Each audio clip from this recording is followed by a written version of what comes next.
Big group. Good luck to you. Coach, just tell us about what the difference between your team was from yesterday and tonight. Well, that for sure after the first period we just played a 200-foot game. I thought we skated the game better as the weekend went on, and I thought we got pucks deep. I thought in the second period we started to get pucks at their net a little bit better, and I thought that was a big help for us. Troy Carter Banks gets a goal, but he also answers the bell. I know you look for a lot of things early in the season. How important is it to get a push like that from a guy who not only got the goal to get you going, but came and showed you something else? And I know you mentioned you've been looking for a little bit more from him. Yeah, we've got a great push from Carter. This is really 2 out of the last 3 games. Like, he's answered the bell against Peoria when we went down 1-0. He fought right away. It's great to see him after his efforts of getting a goal, and then obviously he went right toe-to-toe again tonight. And for not a big guy, he's got a lot of heart and a lot of character, and it's an emotional lift for our team. It's I can't explain it. At ice level, he's not a very big guy, but when the rest of the bench feels like that guy's pushing that hard, like I thought the rest of us pushed equally as hard. We're just not all going to fight like Carter, but I thought we got a good push out of it. But it's a part of the game that, just answering the bell. I mean, there weren't a lot of fights tonight. There were some skirmishes, but it's the part of the game early in the year where you want to establish yourselves that, we can not only generate some offense, but we're going to stand up for each other. Yeah, and I didn't think we, last night, I didn't think we stood up for each other as well, and tonight I thought we had a little bit better push. I mean, you guys are going away, and you got 3 games away. What's your game plan going away?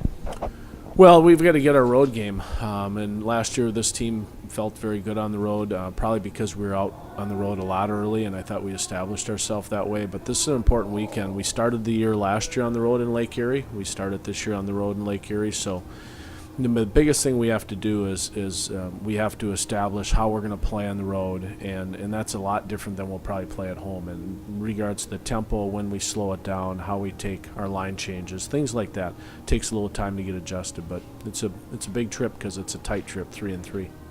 Is there a plan beyond getting pucks to Lack, because he's such a big 6'5" goalie who's kind of hard to beat because he takes up so much of the net? Was there a plan per se or is it just a matter of getting enough pucks and bodies to the net and try to create some outman situations?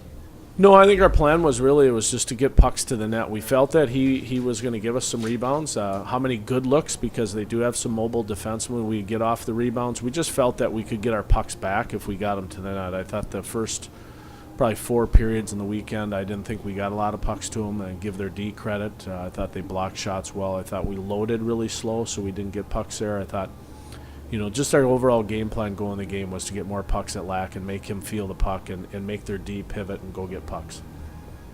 What was your intentions of starting Brust tonight?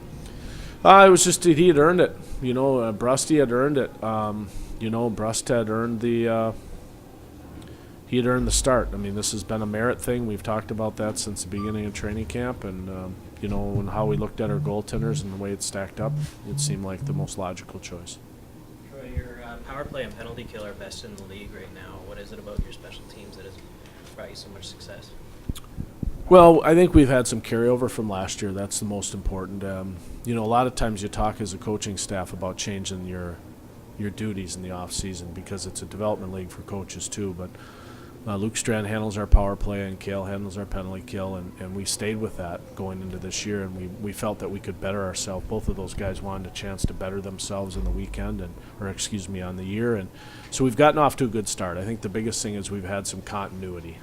That's the biggest thing. Not a lot of our verbiage has changed, and we've been able to come out there and put the right people in the right places, and it's a very it's very hot and cold, though, at the American League. And right now, we've done very well, and that's allowed us to get points. Rust is a little bit of a different character in that there. What'd you think of that play on Long Parade at the end of the second period? Well, Barry's just a very active goalie. I coached him before in Houston for a couple of years, and so that's nothing new to me. He's just a very aggressive guy. He's very athletic for a big guy. He moves around very well. Barry's, that's just the way he plays. So I wasn't too surprised by his aggressiveness on plays, for sure. What was the biggest difference maybe last night to tonight for you? Just I thought we got a 200-foot game. I thought we played a 200-foot game as the weekend wore on. I thought we got pucks deep. I thought earlier I said we got pucks on lack, I thought, as the game wore on. I thought that made a difference for our push, meaning we got a lot of pucks back. We made their D pivot and go get pucks. And, I just thought we got our legs a little bit. Talked a bit about Roman Horak last night. What is maybe the biggest difference in his game from last year to this year?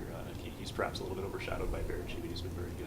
He's been very good. I think that the fact that he had got some time in here last year before the end of the year, so I think in the settings and with the staff and with his teammates, he felt comfortable.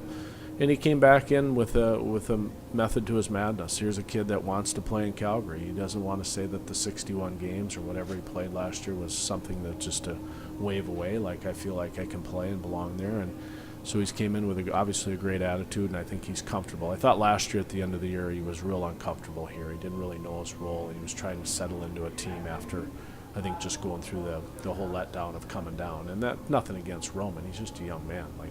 But I thought he settled in very well. Last question, please, guys. Dustin playing that third wing or third part of that top line. What can you say about his ability to blend in and play a key part? Well, he has great stick skills, and he understands the game very well. And for a little guy, he's gonna sink his teeth into you. That's the way he plays. And when he plays that way, he's a great complement to that line, because as a guy on the offside over there, he can turn his body real well on line rushes and make plays across the ice to Sven on the left side. I think they both complement each other well. They both have a feel for each other. And the other thing they do is they play at a higher pace. They play at a very high pace, those guys. And so you're finding that a lot of things with Sven and with, especially with Sly and Walter in between them, is that they're not making long plays. There's a lot of short little plays, and they're very much on the same page. So Sly complements Sven very well. Okay, great. Thanks a lot. Thank you. Be right back with Carter Banks.